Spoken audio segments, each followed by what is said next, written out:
The Murders in the Rue Morgue by Edgar Allan Poe. Part 2.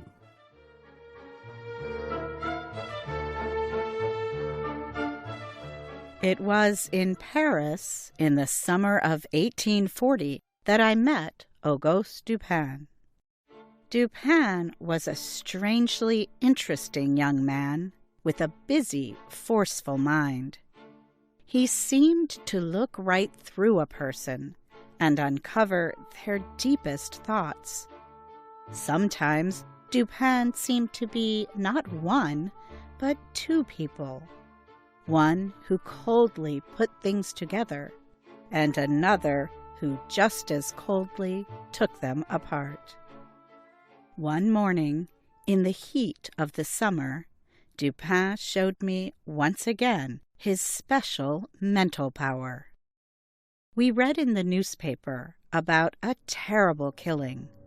An old woman and her daughter, living alone in an old house in the Rue Morgue, had been killed in the middle of the night. The story in the paper went, Paris, July 7th, 1840.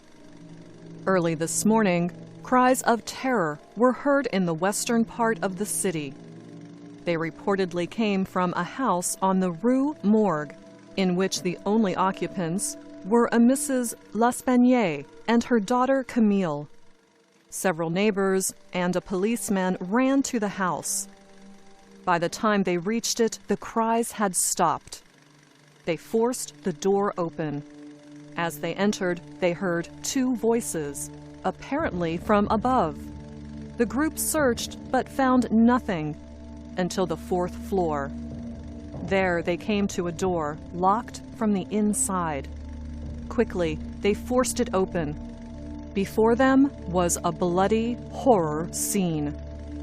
The room was in total disorder, broken chairs and tables, and the mattress pulled from the bed.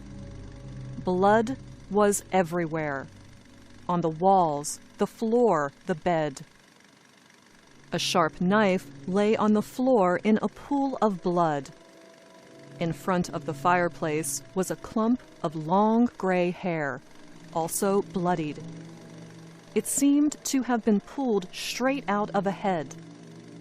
On the floor were 4 pieces of gold, an earring, several silver objects, and 2 bags containing a large amount of money in gold. Clothes had been thrown around the room. A lockbox was found left open with just a few old letters and papers inside. There was no one there, but when the group inspected the fireplace, they discovered another horror. A still warm body had been forced up the chimney. It was the old woman's daughter. There was blood on the face and dark, deep finger marks on the neck, suggesting a strangling. After searching the house thoroughly, the group went outside. They found the body of the old woman behind the building. Her neck had been cut so severely that when they tried to lift the body, the head fell off.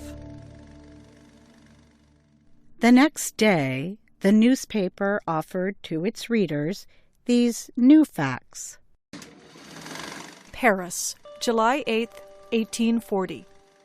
The police have questioned many people about the vicious murders in the old house on the Rue Morgue, but none of the answers revealed the identity of the killers. Pauline Dubourg, a washwoman, said she has known both of the victims for more than 3 years and washed their clothes. She said the two seemed to love each other dearly. They always paid her well. She did not know where their money came from, she said. She never met anyone in the house. Only the 2 women lived on the 4th floor. Pierre Moreau, a shopkeeper, said Mrs. L'Espanaye had bought food at his shop for almost 4 years. She owned the house and had lived in it for more than 6 years. He never saw anyone enter the door except the old lady and her daughter, and a doctor 8 or 10 times, perhaps. Many other persons, neighbors, said the same thing. Almost no one ever went into the house. Mrs. L'Espanaye and her daughter were not often seen. Banker Jules Mignot said that Mrs. L'Espanaye had put money in his bank, beginning 8 years before. 3 days before the killings, she withdrew a large amount in gold. A man from the bank carried it to her house for her. Isidore Musset, a policeman, said that he was with the group that first entered the house. While he was going up the stairs, he heard 2 voices, one low and soft, and one hard, high, and very strange. The voice of someone who was surely not French, the voice of a foreigner, maybe Spanish. It was not a woman's voice, he said, although he could not understand what it said. But the other voice said softly in French, "My God." Alfonso Garcia, who is Spanish and lives on the Rue Morgue, says he entered the house but did not go up the stairs. A nervous man, he was afraid he might be sick. He heard the voices. He believes the high voice was not that of a Frenchman. Perhaps it was English, but he said he doesn't understand English, so he is not sure. William Byrd, an Englishman who has lived in Paris for 2 years, also entered the house.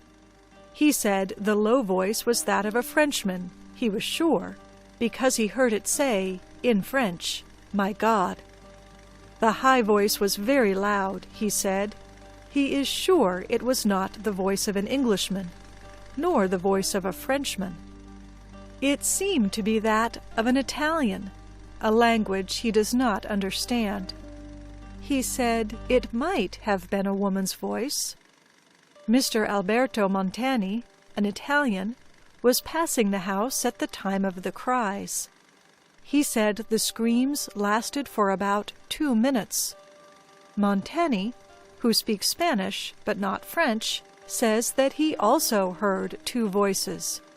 He thought both voices were French, but he could not understand any of the words spoken. All who went in the house agreed that the door to the room on the 4th floor was locked from the inside. It was quiet. They saw no one. The windows were closed and locked from the inside. There is only one stairway to the 4th floor. They said that the chimney opening is too small for escape that way. It took 4 or 5 people to pull the daughter's body out of the chimney. It was 4 or 5 minutes from the time they heard the voices to the moment they entered the room. Paul Dumas, a doctor, says that he was called to inspect the bodies soon after they were found. They were in a horrible condition, badly marked and broken. He said only a man could have caused such injury. The daughter had been strangled, he said. When we had finished reading the newspaper's report of the murders, we were quiet for a while. Dupin had that cold, empty look that I know means his mind is working busily. He asked me what I thought of the crime. I said I considered it a mystery with no answer. But Dupin responded, No. I think you are wrong. A mystery, yes, but there must be an answer.